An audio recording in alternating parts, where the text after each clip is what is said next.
அனைவருக்கும் உங்கள் வீடியாரின் அன்பான வணக்கங்கள். நாம் இந்த சீரீஸில் ராகுகேது மையப்புள்ளியில் ஒரு கிரகமோ ஒரு பாவமோ ஒரு ராசியோ லாக் ஆகும்போது அதுக்கு என்ன மாதிரி பரிகாரம் பண்ணி அதுலேருந்து வெளியில் வரணும் அப்படிங்கிறத பார்க்க போகிறோம். இது ஒரு அருமையான சப்ஜெக்ட்.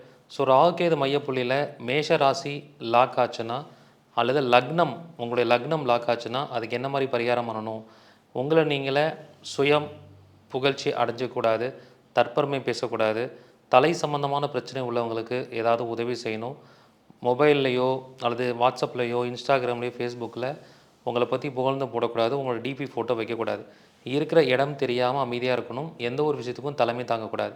இதெல்லாம் பண்ணாமல் இருந்தீங்கனாலே ராகுகேது மையப்புள்ளியில் மேஷமோ அல்லது உங்களுடைய லக்ன பாவமோ லாக் ஆகும்போது நீங்கள் அதனுடைய தாக்கத்தை குறைத்து கொள்ள முடியும். ஸோ இந்த மாதிரி சில வாழ்வியல் பரிகாரங்கள் செய்கிறது மூலிமா இந்த பிரச்சனைலேருந்து நீங்கள் தப்பிக்கலாம். இந்த மாதிரி 12 பாவங்கள் லாக் ஆகும்போது என்ன பரிகாரம், அதுக்கு என்ன மாதிரியான சூட்சும கோயில்கள் இருக்குது அப்படிங்கிறத பற்றி வகுப்பெடுக்க போகிறேன். இது விடிஆர் ஜாதக ஆராய்ச்சி வகுப்பில் உங்களுக்கு சொல்லிக் கொடுக்க போகிறேன். இதற்கான கட்டணம் ரூ. 500. முதல்ல ஜாயின் பண்ணக்கூடிய 300 நபர்களுக்கு மட்டுமே அனுமதி. சீக்கிரமாக முன்பதிவு பண்ணிக்கோங்க. நன்றி, வணக்கம், வாழ்க வளமுடன்.